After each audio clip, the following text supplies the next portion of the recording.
Welcome back students to our channel Diploma with DK. So today we are going to start with lecture of physics. हम लोगों ने electrostatics chapter था वो बीच में छोड़ा हुआ था, ठीक है। अब उसका लास्ट लेक्चर होगा प्रोबेबली ये। इस लेक्चर में हम लोग इस चैप्टर को वाइंड अप कर देंगे, ठीक है। तो हमने एंड कहाँ पे किया था बच्चे? एरिया वेक्टर पे किया था ना। तो अभी नेक्स्ट हमारे पास है इलेक्ट्रिक फ्लक्स। इलेक्ट्रिक फ्लक्स के बारे में बात करेंगे। एरिया वेक्टर के बारे में बात की थी हम लोगों ने कि एरिया है, जो एरिया है उसके ऊपर अगर हम लोग परपेंडिकुलर डिस्टेंस दे दें, ठीक है, परपेंडिकुलर डिस्टेंस होगा उसके ऊपर, तो वो क्या बताएगा हम लोगों को, ठीक है। वो क्या बताएगा बच्चे? परपेंडिकुलर वेक्टर कि एरिया वेक्टर की डायरेक्शन क्या है, ठीक है। वो क्या होता है? हमेशा एरिया के परपेंडिकुलर होता है, सरफेस के परपेंडिकुलर होता है एरिया के, ठीक है जी। तो हम लोगों ने अब बात करनी है कि इलेक्ट्रिक फ्लक्स क्या है, ठीक है। तो हम लोगों ने ये भी पढ़ा था कि इलेक्ट्रिक फील्ड लाइंस क्या होती हैं। जितनी नंबर ऑफ लाइंस पास करेंगी, ठीक है, किसी एरिया से जिसके लाइक हमारे पास एक पॉजिटिव चार्ज है, ये हमारे पास एक पॉजिटिव चार्ज है मान लो, ठीक है। इसके आसपास ये कितनी इलेक्ट्रिक फील्ड लाइंस है अपने आसपास दे रहा होगा, उसको क्या बोलेंगे हम? Electric field. वो एरिया जिसके इर्द गिर्द इसका इफेक्ट दिख रहा होगा, ठीक है, इसकी इन्फ्लुएंस जहां तक जा रही होगी वो इसका इलेक्ट्रिक फील्ड है, ठीक है। अभी जो हमारे पास एरिया है, अगर हम बात करें कि ये हमारे पास एरिया पड़ा है, इसमें से कितनी इलेक्ट्रिक फील्ड लाइंस जा रही हैं, कितनी इलेक्ट्रिक फील्ड लाइंस इसमें से क्रॉस कर रही हैं, वो हमें क्या बताएगा? इलेक्ट्रिक फ्लक्स बताएगा। उसको क्या बोलते हैं हम लोग? इलेक्ट्रिक फ्लक्स बोलते हैं, ठीक है। तो इलेक्ट्रिक फ्लक्स क्या होता है बच्चे? इलेक्ट्रिक फ्लक्स की अगर हम लोग डेफिनेशन करें तो क्या है? Total number of electric lines of force that cut through a given surface area held perpendicular to the direction of electric lines of force is called electric flux, ठीक है बच्चे। एक गिवन एरिया है, उसके कितनी electric field lines perpendicularly cut कर रही हैं उसको, ठीक है, वो क्या होगी? उसकी इलेक्ट्रिक फ्लक्स होगी। और इसको रिप्रेजेंट किससे करते हैं बच्चे? इलेक्ट्रिक फ्लक्स को हम लोग किससे रिप्रेजेंट करते हैं? सिंबल फाई से रिप्रेजेंट करते हैं, ठीक है। फाई क्या होता है हमारा? इलेक्ट्रिक फ्लक्स होता है कि कितनी नंबर ऑफ लाइंस, कितनी इलेक्ट्रिक फील्ड लाइंस हैं जो वो कट हो रही हैं उस सरफेस से, ठीक है जी। The surface through which electric lines of force cross may be closed और ओपन। हाँ, ये जो सरफेस है जहां से वो electric field lines of cross कर रही है, वो ओपन भी हो सकता है, वो क्लोज्ड भी हो सकता है, ठीक है जी। अच्छा, ये बात समझनी है आप लोगों ने। For closed surfaces electric flux is positive if the electric line of force flows outward, ठीक है बच्चे। फॉर क्लोज्ड सरफेस, अगर कोई क्लोज्ड सरफेस है ना, बंद सरफेस है, तो उसमें इलेक्ट्रिक फ्लक्स पॉजिटिव होगी अगर इलेक्ट्रिक लाइंस ऑफ फोर्सेस किधर फ्लो कर रही हैं बच्चे? आउटवर्ड फ्लो कर रही हैं, ठीक है, आउटवर्ड फ्लो कर रही है। वैसे भी आप लोग इससे याद रखना कि पॉजिटिव चार्ज से आउटवर्ड फ्लो करती है ना, तो उसका इलेक्ट्रिक फ्लक्स पॉजिटिव होगा क्लोज्ड सरफेस का अगर उसमें से बाहर जा रही हैं, एंड नेगेटिव होगा अगर यही इलेक्ट्रिक फील्ड लाइंस अंदर आ रही हैं। वैसे ही जैसे नेगेटिव और पॉजिटिव चार्ज में होता है वैसे ही है। मैं बनाकर दिखाती हूँ आप लोगों को। ये हमारे पास है कोई प्लस क्यू चार्ज, ठीक है, ये है हमारे पास माइनस क्यू, ठीक है जी। तो प्लस क्यू में से क्या होएगा? आउटवर्ड जाएंगी,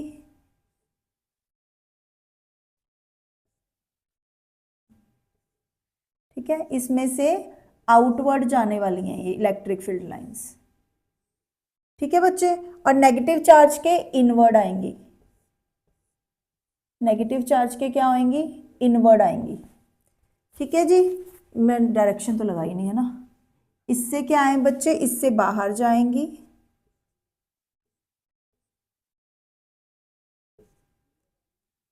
इसमें से क्या होंगी? वो बाहर की तरफ जा रही हैं, ठीक है जी। और इसके क्या होंगे? वो अंदर की तरफ आएंगी, नेगेटिव,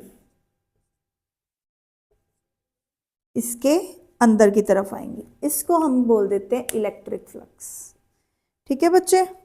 और फाई का फॉर्मूला बच्चे क्या है हमारे पास? फाई किसके इक्वल होता है? E into A, electric field lines through that area, ठीक है। E मल्टीप्लाई A होता है हमारे पास electric field lines crossing a surface of area A perpendicular to that of electric field lines. ठीक है बच्चे, परपेंडिकुलर क्यों कहते हैं हम लोग, क्यों कहते हैं बच्चे, क्योंकि ये डॉट प्रोडक्ट है, E डॉट A भी बोल सकते हो आप लोग। ठीक है, और अगर डॉट प्रोडक्ट होता है ना तो पिछले सेमेस्टर में आप लोगों ने किया हो ना, कौन सा थीटा आता है हमारे पास, कॉस थीटा आता है फिर उस केस में। ठीक है, तो इसका क्या है, ई ए कॉस थीटा हो गया। तो हमारे पास फाई का क्या फॉर्मूला है, हमारे पास इलेक्ट्रिक फ्लक्स का फॉर्मूला है ई A cos of angle theta.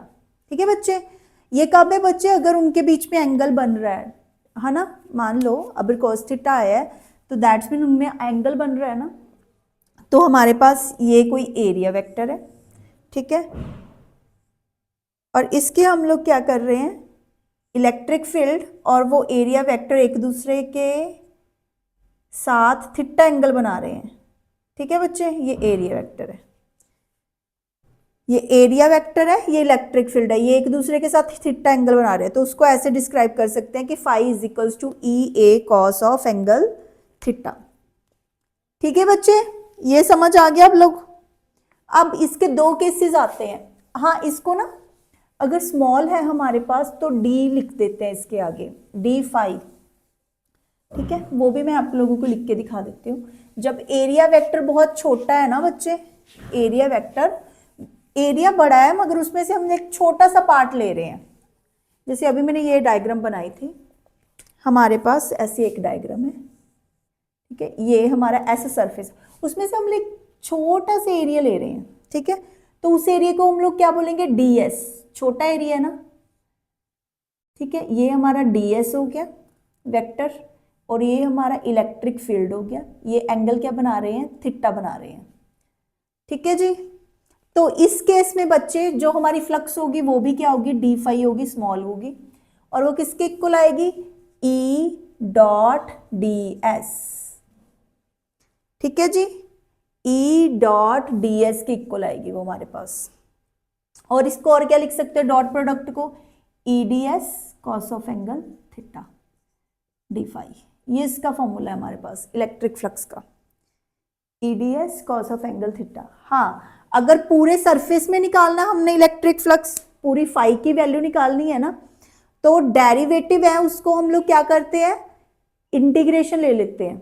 जब पूरी की चीज निकालनी हो ना बच्चे, हमारे पास छोटा सा पार्ट दिया हो, हम लोगों को पूरे का पूरा निकालना है कि पूरे का पूरा एरिया में कितना है, तो हम लोग क्या करते हैं, इंटीग्रेशन लेते हैं। ठीक है जी, तो हम लोग अगर इंटीग्रेट ले लें, इंटीग्रेट कर they both side, integrating both sides, दोनों साइड्स को इंटीग्रेट कर दें तो हमारे पास क्या आएगा, डी फाई। ठीक है, क्लोज सरफेस है इस वजह से इंटीग्रेशन का ये क्लोज लगा देते हैं हम लोग। ठीक है, is equals to integration over surface S E dot D S. ठीक है बच्चे, और क्या लिख सकते हैं इसको, integration E D S cos of angle theta. ठीक है, इंटीग्रेशन ओवर क्लोज्ड सरफेस। ठीक है, क्यों, क्योंकि हमारे पास स्मॉल स्मॉल पार्ट्स के लिए थी, इसलिए अगर हमने पूरे का इफेक्ट देखना है तो इंटीग्रेट कर देते हैं, और सरफेस है जो वो क्लोज्ड है, इस वजह से मैंने ये गोला लगाया हुआ है। वैसे तो इंटीग्रेशन का निशान ये होता है, अगर क्लोज सरफेस पे कर रहे हो तो उसके ऊपर ऐसे डाल देते हैं हम लोग गोला सा। ठीक है बच्चे, ये हो गया। अभी हमारे पास दो चीजें आ रही हैं। अच्छा, इलेक्ट्रिक फ्लक्स है ना जो, वो क्या है, एक स्केलर क्वांटिटी है, क्यों, क्योंकि ये डॉट प्रोडक्ट है ई एंड डी एस का। ठीक है, तो इलेक्ट्रिक फ्लक्स क्या है हमारे पास, स्केलर क्वांटिटी है, स्केलर क्वांटिटी है हमारे पास ये इलेक्ट्रिक फ्लक्स। क्यों है स्केलर क्वांटिटी बच्चे, because it is a dot product, it is a dot product of E and D S. E and D S का डॉट प्रोडक्ट है इस वजह से। अच्छा, अभी ये मुझे पता है, ये फॉर्मूला आ तो गया, इसमें से दो केसेस आते हैं, cos 0 एंड cos 90। cos 0 कितने पे होता है बच्चे, 90 डिग्री पे ना, कॉस 90 पे 0 होता है एंड 1 किस पे होता है, 0 पे 1 होता है, वो उल्टा होता है कॉस में, ठीक है। तो अगर E इलेक्ट्रिक फील्ड एंड ये ds वेक्टर क्या होंगे, क्या होंगे बच्चे, परपेंडिकुलर होंगे एक दूसरे के, परपेंडिकुलर होंगे, ठीक है। तब थीटा क्या होगा, 90 डिग्री होगा एंड cos 90 क्या हो जाएगा हमारे पास, 0 हो जाएगा, है ना। तो उस केस में हमारे पास इलेक्ट्रिक फ्लक्स होगी, वो क्या होगी, इलेक्ट्रिक फ्लक्स होगी वो क्या होगी, मिनिमम वैल्यू की होगी, ठीक है। उसकी वैल्यू क्या होगी, मिनिमम होगी हमारे पास। और हाँ, अगर ये तो फर्स्ट केस था परपेंडिकुलर वाला, सेकंड क्या है, अगर थीटा हमारे पास 0 डिग्री हो, है ना, तो cos 0 कितना होता है, cos 0 1 होता है। तो उस केस में इलेक्ट्रिक फ्लक्स क्या होगी हमारे पास, इलेक्ट्रिक फ्लक्स मैक्सिमम होगी उस केस में, ठीक है। इलेक्ट्रिक फ्लक्स मैक्सिमम होगी उस केस में, जब cos 0 डिग्री है तब इलेक्ट्रिक फ्लक्स मैक्सिमम, ठीक है। जब cos 0 डिग्री है तब इलेक्ट्रिक फ्लक्स मैक्सिमम, और जब cos 90 डिग्री है तब इलेक्ट्रिक फ्लक्स मिनिमम, ठीक है जी। ये दो केसेस है हमारे पास इसके, ये दो केसेस हैं हमारे पास इसके। अभी मैं एक आपको ना वो फिगर बना के दिखाती हूँ, उसमें दिखा देती हूँ कि कैसे है, कैसे कह रही हूँ मैं, मेरा कहने का मतलब क्या है।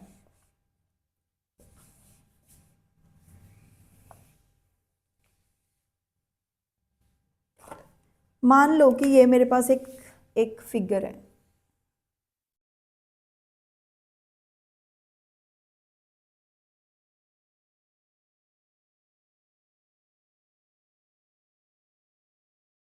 ठीक है जी, ये है मेरे पास। इसके हम लोग 3 एरियाज ले रहे हैं, एक तो ये वाला एरिया, ठीक है, एक ये वाला एरिया, ठीक है बच्चे। एक कौन सा है, ये वाला एरिया हमारे पास। इसमें अगर देखें इलेक्ट्रिक फ्लक्स ना ऐसे जा रही है, इलेक्ट्रिक फील्ड लाइंस हैं, जो इलेक्ट्रिक फील्ड लाइंस हैं वो ऐसे जा रही हैं, ठीक है। तो इलेक्ट्रिक फील्ड इधर है, ठीक है। और मैंने क्या बोले, एरिया वेक्टर तो हमेशा परपेंडिकुलर होता है ना, ये ऐसे खड़ा हुआ है तो इसका परपेंडिकुलर तो इधर होगा ना, इधर हमारे पास क्या होगा, इसका एरिया होगा। इधर ds है, इधर इलेक्ट्रिक फील्ड लाइंस जा रही हैं, ठीक है।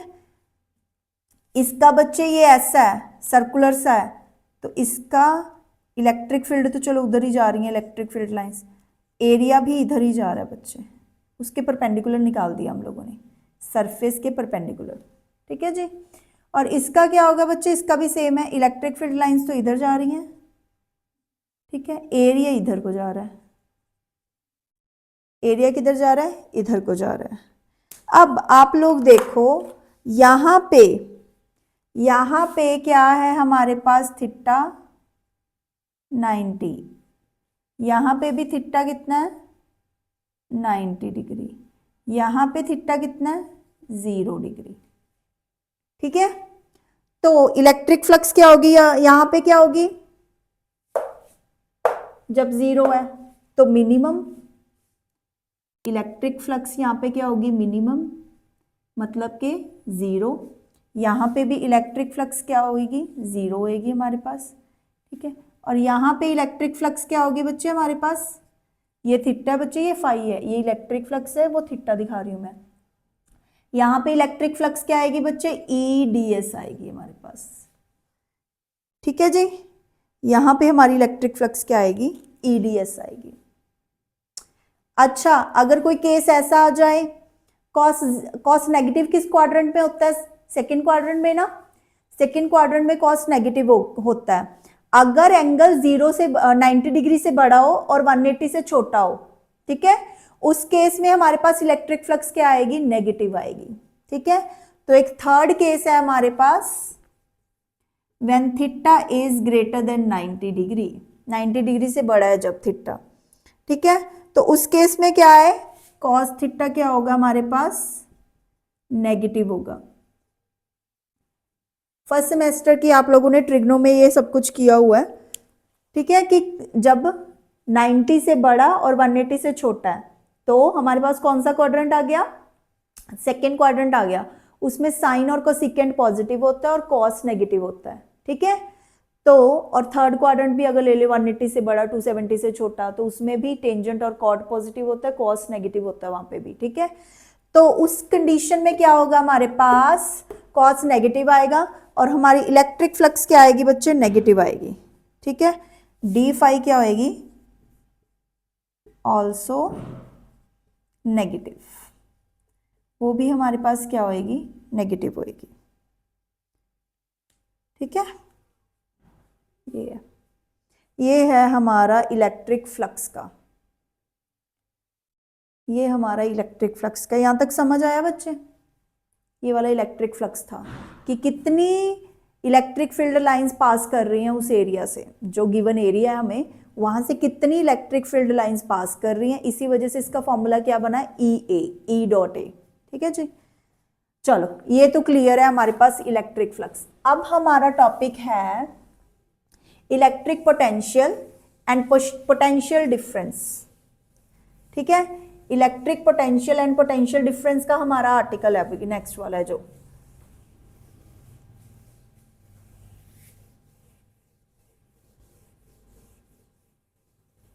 Okay. So next topic electric potential है एंड पोटेंशियल डिफरेंस।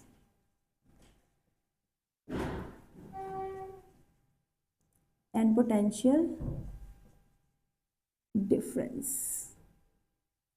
ठीक है बच्चे। तो भी हम लोगों ने देखना है कि क्या होता है इलेक्ट्रिक पोटेंशियल हमारे पास, ठीक है। अगर कोई चार्ज है तो उसका कुछ ना कुछ इलेक्ट्रिक फील्ड है, कहाँ तक है, ठीक है, कितने एरिया तक है उसका इफेक्ट, ये बात है हमारे पास। हाँ, तो अब ही क्या है, मान लो कोई दूसरा चार्ज आया, छोटा सा स्मॉल सा टेस्ट चार्ज आया जो उसके फील्ड में आया, ठीक है।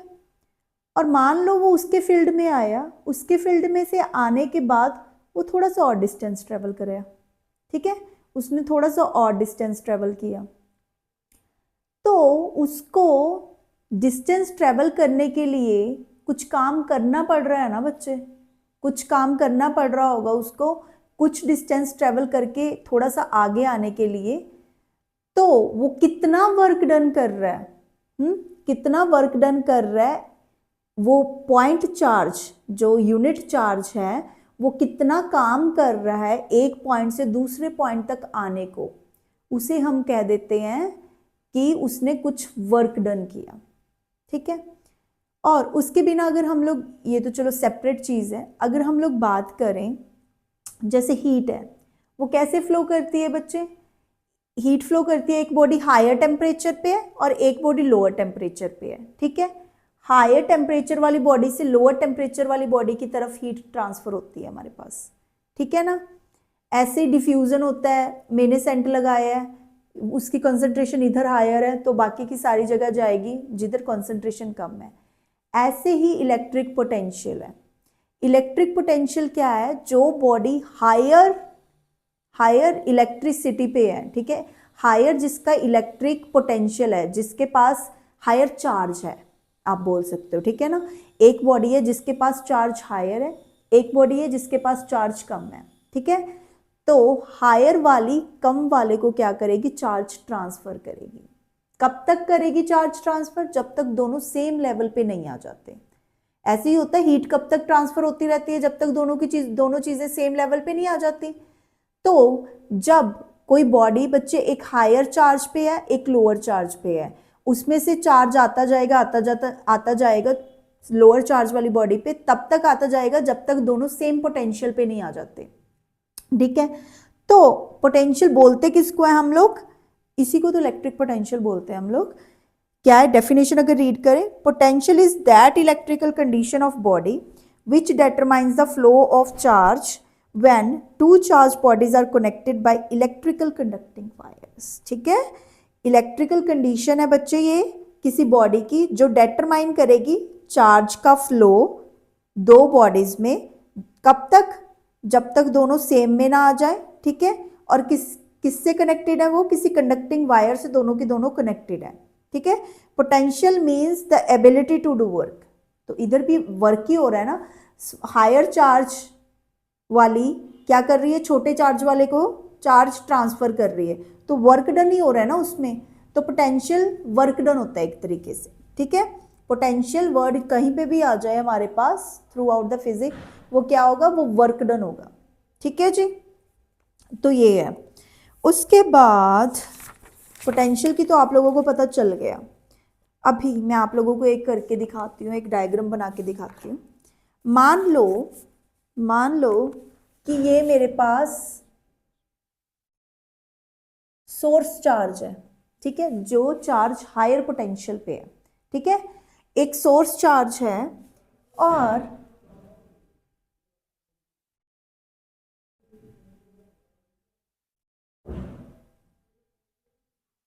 ये इन्फिनिटी है। जब एक टेस्ट चार्ज सोर्स चार्ज से इनफाइनाइट डिस्टेंस पे है तो उन दोनों में कोई अट्रैक्शन है नहीं ना, कोई अट्रैक्शन नहीं होएगी। और क्या चार्ज ट्रांसफर होगा उस केस में, नहीं ना, चार्ज ट्रांसफर ही कैसे होगा बच्चे, क्योंकि कनेक्शन ही नहीं है दोनों में। कुछ कुछ हमने बोला था ना कि कुछ ना कुछ कंडक्टिंग वायर होनी चाहिए, कंडक्टिंग मटेरियल होना चाहिए, या उस जगह तक इस बॉडी का इलेक्ट्रिक फील्ड होना चाहिए, तभी तो वो बॉडी क्या है, इस बॉडी के अंडर इफेक्ट आएगी, ठीक है, इस बॉडी के अंडर इफेक्ट आएगी तभी तो चार्ज वगैरह ट्रांसफर होना शुरू होएगा, ठीक है, या वो बॉडी इसके अंडर इफेक्ट मूव करना शुरू करेगी, जो भी है, ठीक है। अब वो चीज ही इनफाइनाइट डिस्टेंस पे पड़ी है, जो पॉइंट चार्ज है हमारे पास, टेस्ट चार्ज बोल दे जिसको, अब वो पड़ी ही इनफाइनाइट डिस्टेंस पे है, तो दोनों का कुछ भी आपस में संबंध नहीं है इस टाइम पे, ठीक है। तो अगर यहां पर एक यूनिट पॉजिटिव चार्ज है भी, यूनिट पॉजिटिव चार्ज अगर इस पॉइंट पे है भी, तो हमारे पास कोई वर्क डन नहीं होगा, इलेक्ट्रिक पोटेंशियल इस कंडीशन में क्या होगा, जीरो होगा। क्यों, क्योंकि उनमें कुछ संबंध नहीं है, उनमें कुछ रिलेशन ही नहीं है इस मोमेंट पे, ठीक है। मान लो अब क्या है, ये यूनिट चार्ज मूव कर रहा है, मूव करता करता करता करता आगे आ गया, आगे कहाँ आ गया बच्चे, मान लो यहाँ पे आ गया, बी पॉइंट पे आ गया, ये वाले पॉइंट पे, हाँ इस पॉइंट पे क्या है, इसका इफेक्ट है इलेक्ट्रिक फील्ड का, ठीक है, यहाँ पे इसका इलेक्ट्रिक फील्ड का इफेक्ट है। तो मान लो कि इधर आके उस चार्ज का पोटेंशियल है जो वो कितना आया, V1 आ गया। अब ये चार्ज यहाँ पे रुका नहीं, वो मूव करता करता करता करता और नजदीक आ गया, कहाँ पे आ गया बच्चे, A पॉइंट पे आ गया, ठीक है, A पॉइंट पे आ गया, यहाँ पर उसका पोटेंशियल क्या होगा, V2 होगा। और मैंने आप लोगों को बोला था कि जो फोर्स होगी अट्रैक्शन की, जो फोर्स है बच्चे, कूलम्स की जो फोर्स है, वो डिस्टेंस के इन्वर्सली प्रोपोर्शनल है।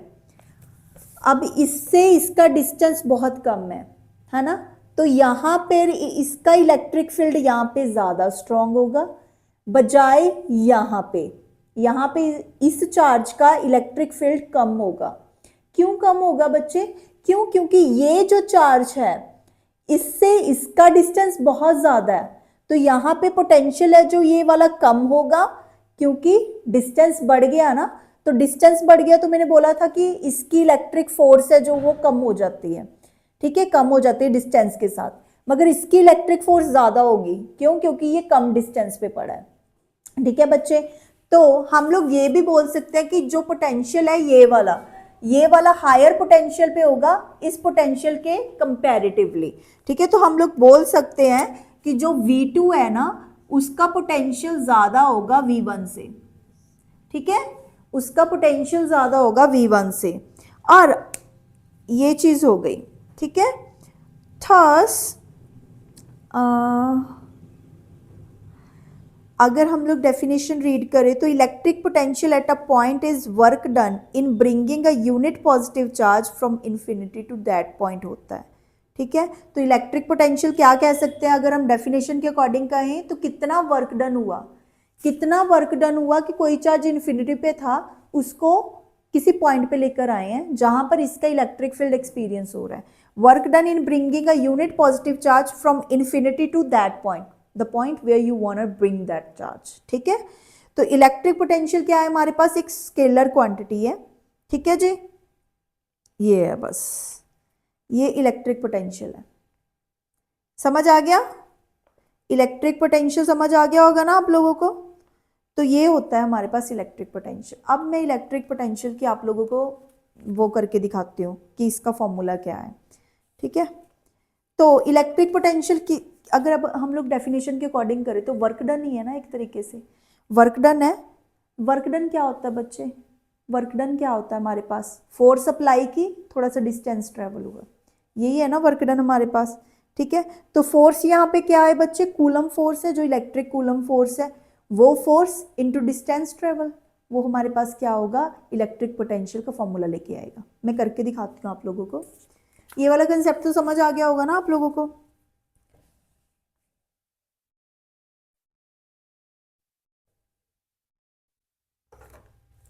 ठीक है, तो मान लो इलेक्ट्रिक पोटेंशियल निकाल रहे हैं हम लोग, electric potential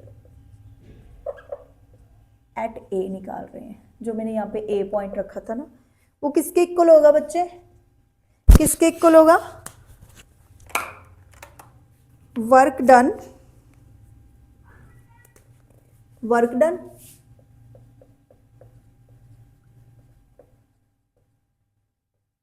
work done in bringing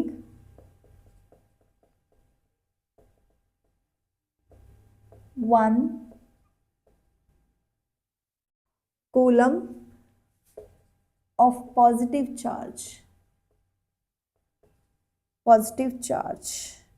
from, कहाँ से लेके आए हैं बच्चे, इन्फिनिटी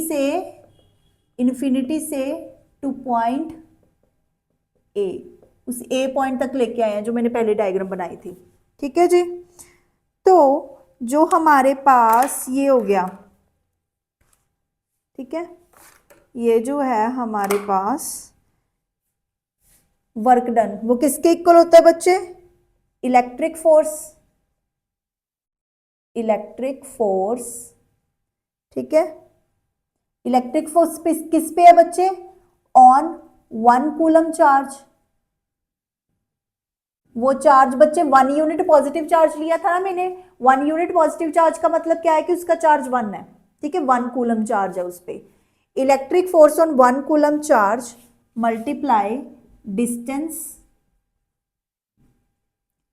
मूव्ड, ठीक है, क्योंकि वर्क डन का यही होता है कि फोर्स अप्लाई की, डिस्टेंस ट्रेवल हुआ, छोटी क्लासों से यही कर रहे हो आप लोग। और फोर्स यहाँ पे क्या है, इलेक्ट्रिक फोर्स है। अभी इलेक्ट्रिक फोर्स है जो हमने किया था सबसे पहले कूलम्स फोर्स, तो वो किसके इक्वल होती थी, 1/4 पाई एप्सिलॉन नॉट, ठीक है, epsilon naught epsilon R into Q, दूसरा चार्ज कितना बच्चे 1 ना, अपॉन डी स्क्वायर, ठीक है, इंटू डिस्टेंस, ठीक है, इंटू डिस्टेंस है हमारे पास, ठीक है बच्चे। तो इसका फॉर्मूला क्या आया, Q upon 4 pi epsilon naught epsilon R D square, ठीक है, मल्टीप्लाई डिस्टेंस। ओके बच्चे, अब अगर देखें तो चार्ज की यूनिट क्या होती है, क्यू की, रेड पेन से लिखती हूँ मैं, क्यू की यूनिट क्या होती है बच्चे, कूलम, है ना, और ये 1/4 pi epsilon naught epsilon R की क्या है, फैरेड पर मीटर, ये डिस्टेंस स्क्वायर है बच्चे, ये मीटर स्क्वायर हो गया, और ये मीटर स्क्वायर, सॉरी मीटर, अकेला मीटर, ठीक है, 1 मीटर और 1 कट गया, तो हमारे पास क्या आई, कूलम अपॉन फैरेड, ठीक है, कूलम अपॉन फैरेड आई। तो कूलम अपॉन फैरेड क्या होती है बच्चे, हमारे पास वोल्ट होता है, इसको हम क्या बोलते हैं, वोल्ट। तो पोटेंशियल की यूनिट क्या होती है बच्चे, वोल्ट होती है, ठीक है, पोटेंशियल की यूनिट क्या होती है हमारे पास, वोल्ट होती है। इलेक्ट्रिक पोटेंशियल की यूनिट अगर कोई पूछे तो क्या है, वोल्ट है हमारे पास, ठीक है जी। सो 1 वोल्ट किसको बोलेंगे हम लोग, if 1 joule of work is done, ठीक है, to bring 1 coulomb of charge from infinity to that point, ठीक है, 1 joule of work is done to bring 1 coulomb of positive charge from infinity to that point, जिस भी point पे आप लेके आ रहे हो, ठीक है। तो वो क्या होगा, हमारा 1 वोल्ट की डेफिनेशन हो जाएगी, ठीक है बच्चे। उसके बाद है, ये तो था हमारा पोटेंशियल, इलेक्ट्रिक पोटेंशियल। अब है इलेक्ट्रिक पोटेंशियल डिफरेंस। 2 पॉइंट है, उनमें पोटेंशियल डिफरेंस देखना हम लोगों ने, ठीक है। तो इलेक्ट्रिक पोटेंशियल डिफरेंस की अगर डेफिनेशन रीड करें तो क्या है, electric potential difference between 2 point is equal to work done in moving a unit positive charge from the point of lower potential to the point of higher potential. मैं लेके आई थी ना बच्चे, वो पहले डायग्राम बनाई थी जो मैंने B से A तक लेके आई थी। B का पोटेंशियल V1 था और A का पोटेंशियल V2 था, ठीक है। तो V1 और V2 दोनों पोटेंशियल थे, तो मैंने बोला था ना V2 पोटेंशियल हायर पे है और V1 पोटेंशियल लोअर पे है, क्यों, क्योंकि डिस्टेंस कम है उस केस में।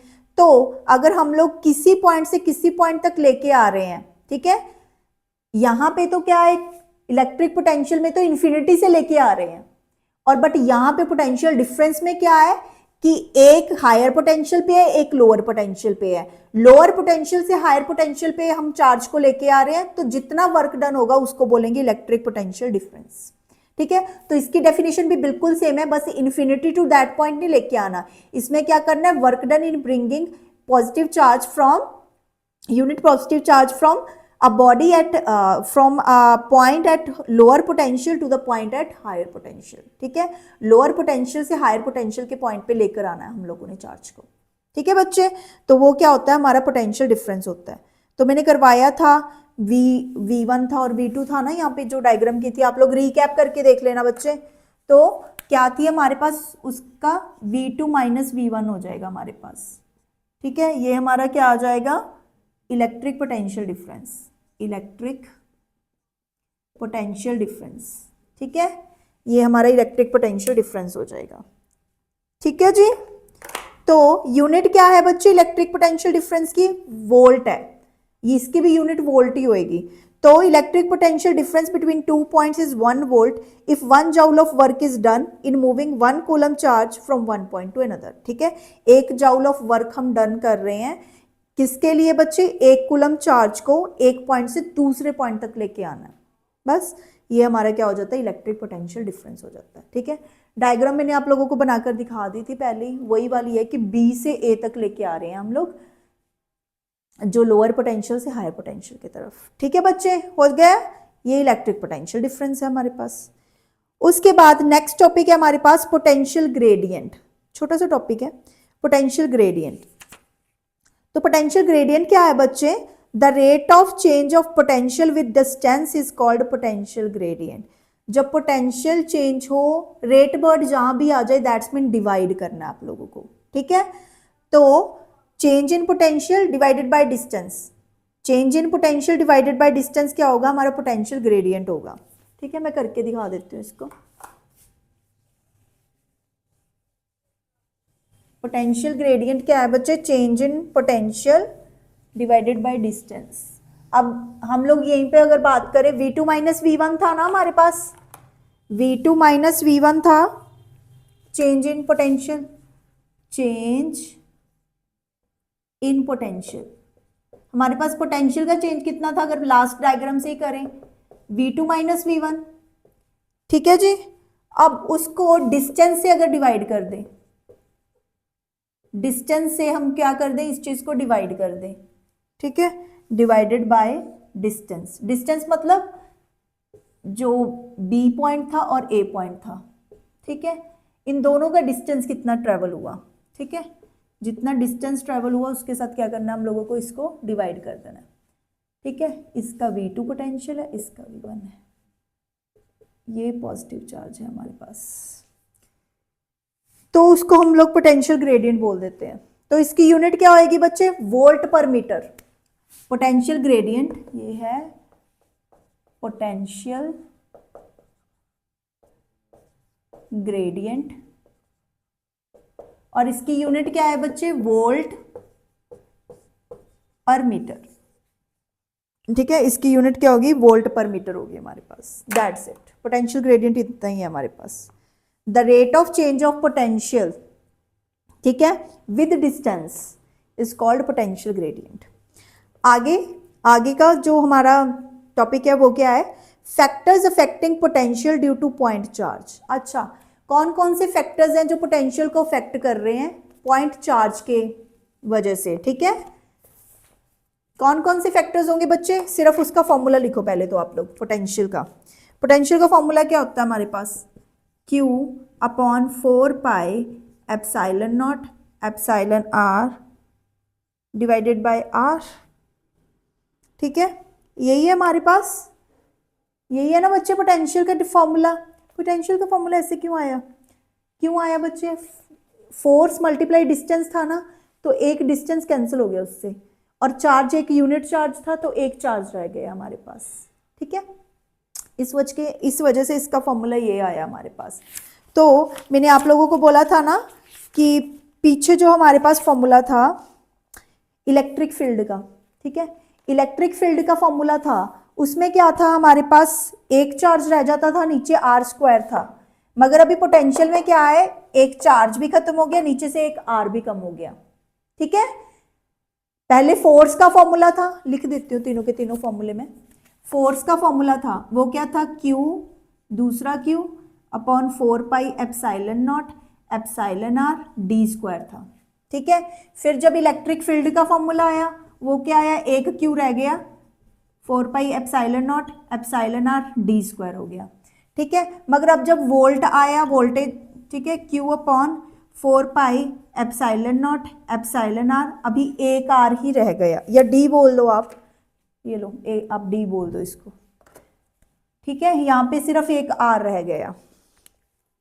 याद कैसे करना आप लोगों को, यहाँ पे 2 Q थे, ठीक है, अब यहाँ पे सिर्फ एक Q है, और D स्क्वायर तो वैसे ही है, यहाँ पे एक Q है, यहाँ पे D है, यहाँ पे 2 Q थे और D स्क्वायर था, ठीक है बच्चे। ऐसे याद कर लेना आप लोग, मैंने बोला था आप लोगों को मैं रिलेशन करवा दूंगी, यही है वो रिलेशन, ठीक है जी। चलो अभी किन किन पे ये डिपेंड कर रहा है, पहले तो बच्चे चार्ज पे डिपेंड कर रहा है। जितना ज़्यादा ये चार्ज होगा, ये वाला सोर्स चार्ज जितना बड़ा होगा उतना ज़्यादा पोटेंशियल होगा हमारे पास, ठीक है।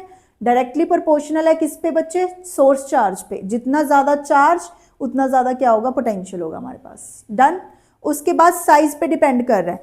In case of a sphere potential is inversely proportional to radius of the sphere, thus lesser the size of the conductor greater will the potential due to a given charge। बच्चे जितना ज़्यादा बड़ा होगा तो उतना ज़्यादा डिस्टेंस बढ़ता जाएगा ना, जैसे स्फीयर की बात करें, स्फीयर का रेडियस बढ़ता जाएगा, तो ये इनवर्सली प्रोपोर्शनल है ना रेडियस के डिस्टेंस के, तो in case of sphere potential is inversely proportional to radius, तो साइज के वजह से क्या होगा, हमारा पोटेंशियल कम होता जाएगा, क्योंकि आर के ये क्या है, इनवर्सली प्रोपोर्शनल है, ठीक है जी।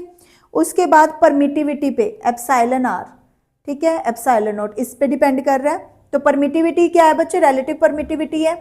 Thus, for a given size and charge, potential on a conductor will be maximum if placed in air. Since for air, relative permittivity is minimum, that is epsilon. Epsilon r की minimum value air में थी ना 1, है ना, तो जब air का case है तब ये सबसे ज्यादा होगा, क्योंकि इसके इनवर्सली प्रोपोर्शनल है ना, जब इसकी वैल्यू मिनिमम होगी तो इसकी वैल्यू हायर होगी, ठीक है। तो ये पोटेंशियल इस पे भी डिपेंड कर रहा है। तीन चीजों पे किन किन पे डिपेंड किया अभी तक हमारे पास, क्यू पे डिपेंड किया, एप्सिलॉन आर पे डिपेंड किया और रेडियस पे डिपेंड किया। इसके बिना फोर्थ है जो जिस पे डिपेंड कर रहा है वो क्या है, neighbouring charges. Potential on a conductor is greatly affected by the presence of other charges near it. Since potential is a scalar quantity, therefore potential at a point will be algebraic sum of potential due to the charges places near the point. ठीक है, जितने charges place किए जाएंगे बच्चे उन सारे के charges का algebraic सम होगा। अगर हम लोगों के पास 2-4 चार्जेस पड़े हों उस सोर्स चार्ज के पास, ठीक है, तो उन सारे चार्जेस का क्या होगा, algebraic सम आएगा हमारे पास, ठीक है बच्चे। ये था हमारा पोटेंशियल किन किन चीजों पे डिपेंड कर रहा है, ठीक है। अब है एक टर्म और है, ब्रेक डाउन पोटेंशियल है बच्चे। तो ब्रेक डाउन पोटेंशियल क्या होता है हमारे पास, break down potential is a potential difference which when applied across 1 metre thick insulating medium will rupture the insulation. बच्चे एक मीटर थिक 1 मीटर की चौड़ी, ठीक है, हमारे पास इंसुलेटिंग मीडियम है, ठीक है, 1 मीटर की चौड़ी हमारे पास थिक वायर है, ठीक है, उस पर अगर पोटेंशियल लगाया जाए, ठीक है, तो जो पोटेंशियल डिफरेंस इस वायर का रप्चर कर दे इंसुलेशन को खत्म कर दे इस वायर की, उसको बोलेंगे कि वो उसका ब्रेक डाउन पोटेंशियल है। उस पोटेंशियल ने क्या किया, इस वायर की इंसुलेशन को ही रप्चर कर दिया।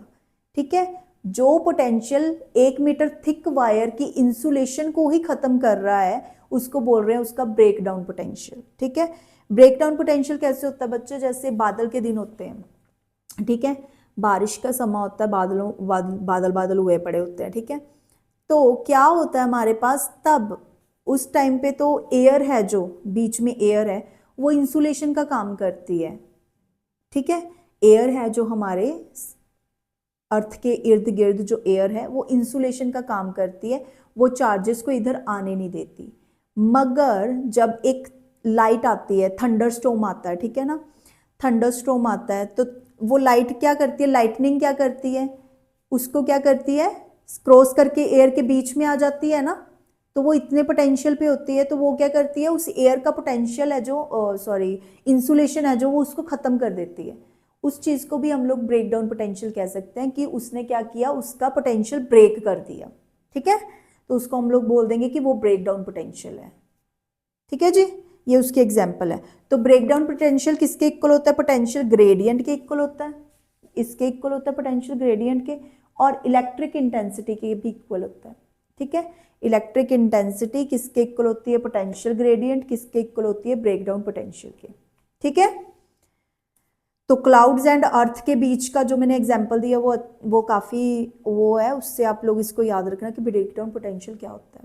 ठीक है, क्लाउड और अर्थ में इंसुलेशन का काम एयर करती है, मगर एयर ही अपना इंसुलेशन खत्म कर देती है जब इसमें से थंडरस्टॉर्म लाइटनिंग जाती है।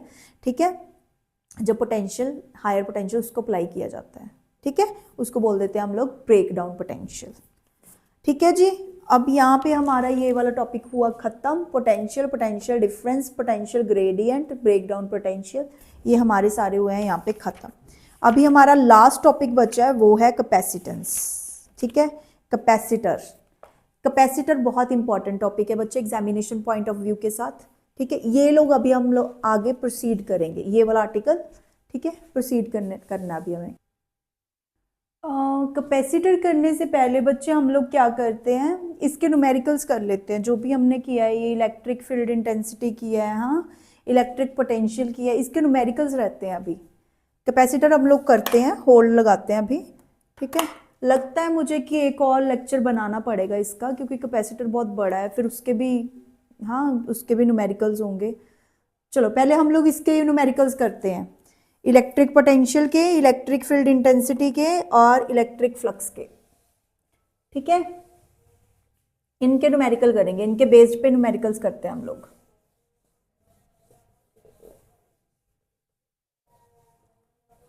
पहला न्यूमेरिकल है आप लोगों के पास, find the electric potential at the surface, find the electric potential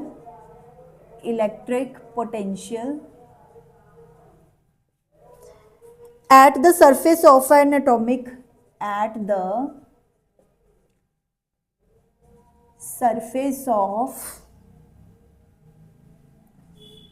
an atomic nucleus जिसका Z दिया हुआ आप लोगों को 50, ठीक है, ऑफ रेडियस कितना बच्चे हैं हमारे पास, 9.0 इंटू 10⁻⁻15 मीटर। ठीक है, ये है हमारे पास। तो आप लोगों को पता है, अगर हम लोगों ने इलेक्ट्रिक पोटेंशियल निकालना है, सबसे पहले तो आपको इलेक्ट्रिक पोटेंशियल का फॉर्मूला पता होना चाहिए। तो इलेक्ट्रिक पोटेंशियल का फॉर्मूला क्या है हमारे पास, 1/4 pi epsilon naught, epsilon R तो एयर के लिए हम लोग 1 ले रहे हैं, ठीक है, इनटू Q अपॉन आर है ना हमारे पास। अगर हम पोटेंशियल की बात करें तो पोटेंशियल का फॉर्मूला Q अपॉन आर है। ठीक है, तो ये जो चीज़ है इसकी तो हम लोगों ने फर्स्ट जब किया था तब पता था हम लोगों को कि 9 इंटू 10⁻⁹ है इसकी value, into Q upon R है। ठीक है, तो अभी मुझे R तो पता है, रेडियस तो पता है, मुझे Q नहीं पता। क्यों नहीं पता ना मुझे, तो आप लोग पढ़ो एक बार। Find the electric potential at the surface of an atomic nucleus. Atomic nucleus है, ठीक है, तो क्यू निकालना है पहले मुझे। तो क्यू का फॉर्मूला क्या होता है, एन ई होता है ना, ये होता है ना एन ई। ठीक है जी बच्चे, तो ये एन कितना दिया हुआ है मुझे, 50 दिया हुआ है। ये कितने दिया हुआ है नंबर, एटॉमिक न्यूक्लियस, उसकी एन की वैल्यू क्या दी हुई है, 50 दी हुई है, 50 इलेक्ट्रॉन्स है उसमें, ठीक है हमारे पास। तो 1.6 इंटू 10⁻⁻⁹ ये क्या दिया हुआ है बच्चे, ये कंफ्यूज नहीं होना, ये z दिया हुआ है, z दिया हुआ है आप लोगों को। हाँ, z क्या होता है हमारे पास, क्या होता है, एक a होता है एक z होता है। a क्या होता है बच्चे, एटॉमिक मास, और z क्या होता है, एटॉमिक नंबर। ये क्या होता है हमारे पास, एटॉमिक नंबर, ठीक है, एटॉमिक नंबर है। एटॉमिक नंबर किसके इक्वल होता है, नंबर ऑफ इलेक्ट्रॉन्स के ना बच्चे, कितने नंबर ऑफ इलेक्ट्रॉन्स है उसमें, उसके इक्वल होता है ना एटॉमिक नंबर। तो इस वजह से मैंने ये लगाया कि ये मुझे नंबर दिया हुआ है इलेक्ट्रॉन्स का, और चार्ज ऑन 1 इलेक्ट्रॉन मुझे पता ही है, तो मेरे पास क्यू आ गया, ठीक है। तो मेरे पास क्यू आ गया, उसको यहाँ पे फिल कर दो, 9 into 10⁻⁹ into 50 into 1.6 into 10⁻⁻⁹ divided by R कितना दिया हुआ है, 9.0 इंटू 10⁻⁻15। ठीक है, ये 9 तो कैंसिल हो गए, आंसर क्या आया, 50 इंटू 1.6 इंटू 10⁻⁻⁹, ये 15 ऊपर जाके प्लस हो गया, +9। ठीक है, तो कितना आया, 8 इंटू 10⁻6 वोल्ट, ये हमारा आंसर आया। ठीक है जी, तो वो क्या दिया हुआ था, एटॉमिक नंबर दिया हुआ था, वो देख लेना आप थोड़ा सा, ठीक है। एटॉमिक नंबर किसके इक्वल होता है, नंबर ऑफ इलेक्ट्रॉन्स या नंबर ऑफ प्रोटॉन्स के, तो वो नंबर ऑफ इलेक्ट्रॉन्स दिए हुए थे मुझे। एन की वैल्यू पता लग गई मुझे, चार्ज ऑन 1 इलेक्ट्रॉन पता ही है, क्यों निकाल लिया हम लोगों ने। ठीक है जी, आगे सेकंड न्यूमेरिकल है, what is the magnitude of isolated positive point charge to give an electric potential of 100 volt at 10 centimetre from the charge. ठीक है, पोटेंशियल दिया हुआ है 100 वोल्ट का, रेडियस दिया हुआ है 10 सेंटीमीटर, सेंटीमीटर को मीटर में चेंज कर लो बच्चे, ठीक है। और क्या दिया हुआ है, पॉइंट चार्ज, उसके बाद कुछ नहीं, बस आप लोगों को मैग्नीट्यूड निकालना है चार्ज का, क्यू की वैल्यू निकालनी है, पोटेंशियल दिया हुआ है, ये पोटेंशियल दिया हुआ है आप लोगों को, क्यू की वैल्यू निकालनी है, आर भी पता है, उसको मीटर में चेंज कर लो, ये पता ही है 9 इंटू 10⁻⁹ होता है, निकल जाएगा ना क्यू, ये ऊपर चले जाएगा, ये नीचे आ जाएगा, हो जाएगा ना। सेकेंड न्यूमेरिकल तो ईजी है, ठीक है बच्चे।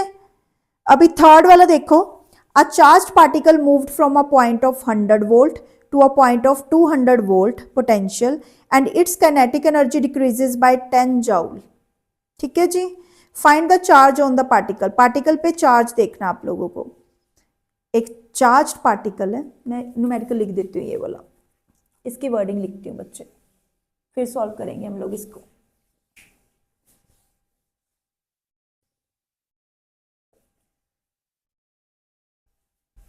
Okay, so next numerical is gonna be about a charged particle. A charged particle moved from 100 volt to 200 volt and its kinetic energy decreases by 10 joules. Find the charge on the particle. Okay, so we just have to find charge. What is given to us? V1 100 volt, V2 200 volt, and kinetic energy decreased is equals to 10 joule. This kinetic energy decrease is gonna give us work done. हाँ, तो ये हमें क्या दे रही है, work done they रही है, ठीक है। ये क्या है हमारे पास, वर्क डन है। तो हम लोगों को पता है, क्या पता है बच्चे, जो पोटेंशियल डिफरेंस है कितना हो गया, 200 में से 100 माइनस किया तो कितना आ गया, 100 आ गया ना हमारे पास, 100 वोल्ट आ गया पोटेंशियल डिफरेंस।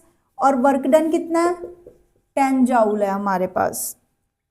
तो वर्क डन का फॉर्मूला क्या होता है बच्चे, charge multiply potential difference. Charge मुझे पता नहीं, वर्क डन मेरा 10 जूल है, पोटेंशियल डिफरेंस मेरा कितना बच्चे, 100 वोल्ट। ये फॉर्मूला है, work done is equals to charge into potential difference. तो क्यू क्या आ गया बच्चे, 10 डिवाइडेड बाय 100 हो गया ना, तो क्यू कितना आ गया, 0.1 कूलम। ठीक है जी, तो ये फॉर्मूला याद रखना आप लोगों को कि वर्क डन किसके इक्वल होता है, चार्ज मल्टीप्लाई पोटेंशियल। ठीक है, पोटेंशियल क्या आ गया, माइनस करके दोनों पोटेंशियल्स को, वर्क डन दिया ही हुआ है, kinetic energy decrease, joule, energy की भी यूनिट ही जाउल होती है। आप लोगों को यहीं से अंदाजा लगा लेना है कि वर्क डन है ये हमारे पास, वर्क डन भी क्या हो गया, 10 जाउल हो गया। ठीक है बच्चे, अभी लास्ट न्यूमेरिकल है जो, वो क्या है हमारे पास, the electric potential at 10 centimetre from a point charge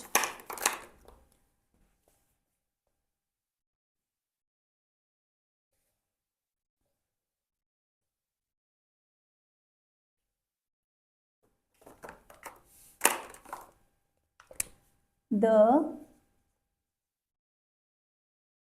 electric potential at 10 centimeter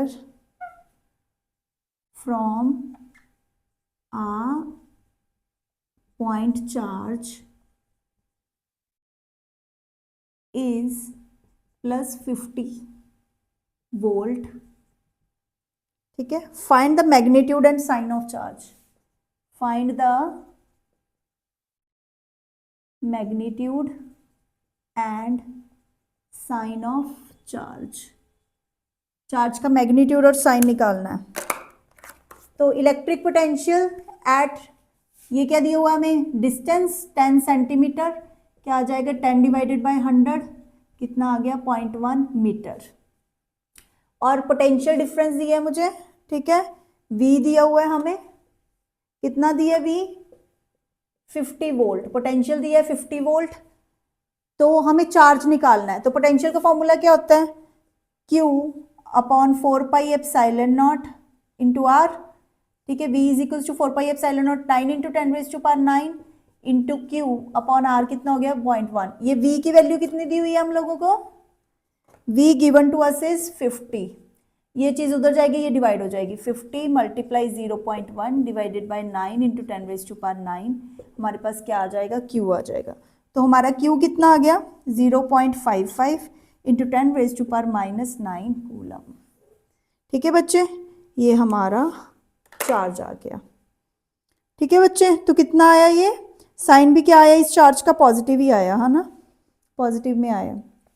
तो ये थे हमारे numericals based on electric field intensity, potential difference, potential. ठीक है, तो आप लोगों को ये सारे न्यूमेरिकल्स कर लेने हैं, और ये सारा जो आज का टॉपिक किया है वो करना है। और प्लीज़ बच्चे सब्सक्राइब करो, हमारे सब्सक्राइबर्स इंक्रीज नहीं हो रहे हैं। ठीक है, तो ये अच्छी बात नहीं है, आप लोग ऐसे ही लेक्चर सुन के जा रहे हो, मगर प्लीज़ सब्सक्राइब ज़रूर करो और ज़्यादा से ज़्यादा कमेंट्स करो, ताकि मुझे पता लगे कि आप लोगों को क्या चाहिए। ठीक है, ओके।